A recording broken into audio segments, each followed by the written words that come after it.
श्राप के कारण राजा दशरथ ने अपने पुत्रों को भेजा था वनवास। श्रवण कुमार शांतनु नामक एक साधु के पुत्र थे। उनकी माता का नाम ज्ञानवती था, जो एक धर्मपरायण स्त्री थी। उनके माता पिता नेत्रहीन थे। बड़े कष्ट सहकर उन्होंने उनका पालन पोषण किया था, इसलिए माता पिता के प्रति उनके मन में अथाह प्रेम और श्रद्धा थी। जब वह कुछ बड़े हुए तो अपने माता पिता की सेवा में लग गए। वह नदी से पानी भरकर लाते, जंगल से लकड़ियां चुनकर लाते, भोजन तैयार करते और घर के समस्त कार्य करते। माता पिता की सेवा करना वह अपना परम धर्म मानते थे। विवाह योग्य होने पर माता पिता द्वारा उनका विवाह करवा दिया गया, किंतु जिस स्त्री से उनका विवाह हुआ वह श्रवण कुमार के नेत्रहीन माता पिता को बोझ स्वरूप मानती थी। वह दिखावे मात्र के लिए श्रवण कुमार के समक्ष माता पिता की सेवा करती और पीठ पीछे उनसे बुरा व्यवहार करती थी। तब श्रवण कुमार को इस विषय में ज्ञात हुआ तो उन्होंने अपनी पत्नी को फटकार लगाई।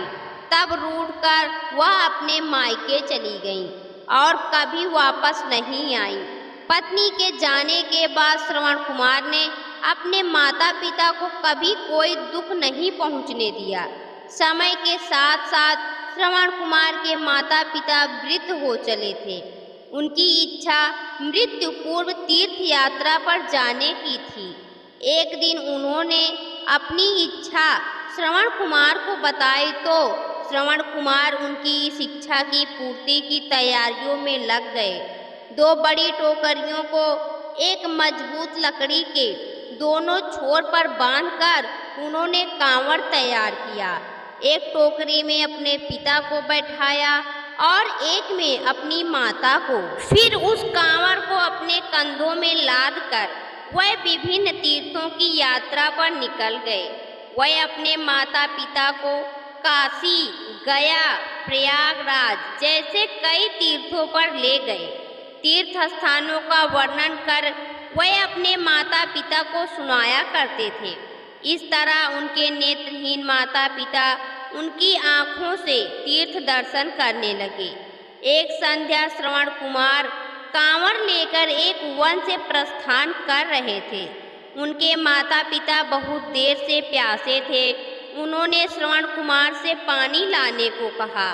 श्रवण कुमार ने एक पेड़ के नीचे कांवड़ रखा और कलश लेकर जल की खोज में निकल पड़े। पास ही उन्हें एक नदी दिखाई पड़ी। वह नदी तट पर पहुंच गए।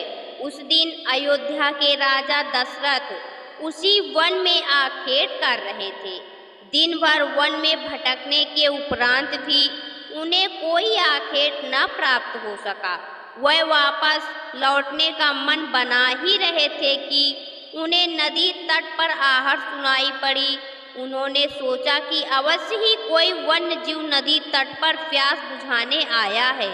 शब्दभेदी बाण चलाने में पारंगत राजा दशरथ ने आहट की दिशा में बाण छोड़ दिया, किंतु वह कोई वन्य प्राणी नहीं अपितु श्रवण कुमार थे, जो अपने माता पिता के लिए कलश में जल भर रहे थे। बाण उनके सीने में जा घुसा और वह पीड़ा से कराह उठे। यह कराह सुनकर राजा दशरथ को अपनी त्रुटि का भान हुआ और वह नदी के तट पर पहुँचे। घायल अवस्था में श्रवण वहाँ पड़े हुए थे। राजा दशरथ प्रायश्चित से भर उठे। वह श्रवण से क्षमा याचना करने लगे। तब श्रवण कुमार ने कहा, हे राजन, मुझे अपनी मृत्यु का कोई दुख नहीं है। दुख है कि मैं अपने माता पिता की इच्छा पूर्ण न कर सका। मैं उन्हें समस्त तीर्थों की यात्रा न करा सका। इस समय वह प्यास से व्याकुल हैं। कृपया कर आप इस कलश में पानी भरकर उनकी प्यास बुझा दीजिए।